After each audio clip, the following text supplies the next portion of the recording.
adolescents sont déjà ultra riches et milliardaires. Qu'ils en soient parvenus par leurs propres moyens ou par le biais d'un héritage, toutes ces jeunes personnes de moins de 30 ans ont toutes sans exception une somme à 10 chiffres sur leur compte en banque. Avant que ça commence, mettez un pouce bleu si vous aussi voulez devenir milliardaire et surtout pour nous aider à dépasser les 4000 likes en 24 heures. Et si ce n'est pas déjà fait, vous pouvez vous abonner à la chaîne du Toposcope et activer la petite cloche pour ne louper aucune des nouvelles vidéos qui sortent chaque jour à 18 h. C'est parti. Numéro 1. John et Patrick Collinson. Comme vous le voyez, ces deux individus portent le même nom de famille et sont donc frères. John et Patrick possèdent un capital de 1,1 milliard de dollars chacun pour avoir fondé une grosse société ensemble. Ils se sont donc construits d'eux-mêmes, n'ont hérité d'aucune fortune et ont fondé l'entreprise Stripe en 2010 qui est spécialisée dans les paiements en ligne et se base sur le même principe que PayPal. Ils ont longtemps ignoré la réelle valeur de leur entreprise sur le marché, jusqu'en décembre dernier où ils ont décidé de faire une levée de fonds qui évalue leur entreprise quand même à presque 10 milliards de dollars. En sachant donc que les deux frères possèdent chacun 12% des actions de l'entreprise, ils sont les heureux possesseurs de plus de 1,1 milliard de dollars. Avec l'entreprise Stripe, ils n'en étaient pas à leur coup d'essai car bien des années auparavant, ils avaient déjà fondé une autre entreprise du nom de Automatic qui, elle, a été revendue en 2010 aussi. Numéro 2. Ludwig Brown. On connaît peu de détails de lui, mais ce dont on est sûr, c'est qu'il est l'héritier de la marque Brown. Son père, Ludwig George, a pris les commandes de cette société de services médicaux en 1977, lorsqu'elle ne pesait que 24 millions de dollars de ventes annuelles.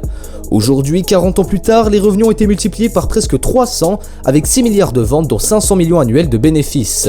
Et dans l'histoire, si cet enfant est si riche à l'âge là sans rien faire, c'est car son père lui a déjà légué une part de 10% dans l'entreprise familiale, qui équivaut à 1,2 milliard de dollars. Et pour l'anecdote, sa cousine, elle, détient 11,3% des parts, soit 1,4 milliard de dollars, car elle est la nièce du fondateur même. Numéro 3. Les sœurs Andresen. Elles sont les sœurs les plus connues de Norvège et elles ne doivent pas à la base leur fortune à leur propre travail, mais bien un héritage, celui de la marque de cigarettes Tiedemans qui a été vendue en 2005. La famille Andresen a par la suite, avec la fortune déjà encaissée, créé une société d'investissement appelée Ferd. Il se trouve que pour le coup, ça a vraiment super bien marché et par conséquent, c'est en 2007 que le père des deux jeunes filles a transféré à ces dernières 84% du capital de l'entreprise à raison de 42% chacune. Leur fortune ne sera connue que 6 ans plus tard, soit l'année de leurs 17 ans qui en Norvège est l'âge requis pour rendre publiques les déclarations fiscales de chaque citoyen. Même si elles sont les détentrices majoritaires des actions de l'entreprise, Alexandra et Katarina ne contrôlent toutefois pas le patrimoine familial, donc continuent de se charger leur père.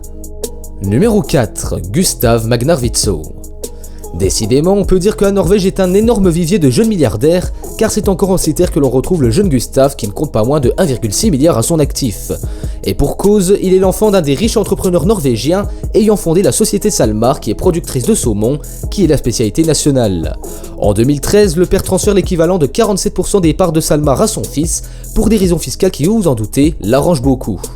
Néanmoins, il reste actionnaire majoritaire et garde donc la main sur l'entreprise en étant directeur général, et résultat des comptes, Gustav devient milliardaire à tout juste 20 ans et chercherait même à continuer de s'enrichir en investissant dans des startups technologiques prometteuses et dans l'immobilier. Numéro 5. Evan Spiegel et Bobby Murphy. Vous l'aurez compris les potes, il m'arrive souvent de mettre deux personnes à la même place du classement car bien souvent, l'origine de leur richesse est complètement liée. Dans le cas de ces deux mecs là, je vais pas m'étendre des heures en parlant d'eux, car on a déjà fait une vidéo qui leur est totalement consacrée en quelque sorte, avec 6 choses sur Snapchat que vous ignorez, et vous pouvez regarder cette vidéo après celle-ci avec l'affiche en haut à droite. En gros, ce sont les créateurs de l'application Snapchat que vous connaissez tous, et ils ont dernièrement levé les fonds de leur entreprise en bourse, afin de pouvoir l'évaluer, et il se trouve que chacun d'entre eux possède plus de 4,4 milliards de dollars d'actions dans l'entreprise. Dans le cas de Spiegel, le mec était déjà assez riche de base, car il venait tout de même d'une famille assez aisée qui lui offrait un peu tout ce qu'il voulait, comme des Cadillac ou encore bien des BMW pour ses anniversaires, c'est juste ouf, on est vraiment dans la richesse totale.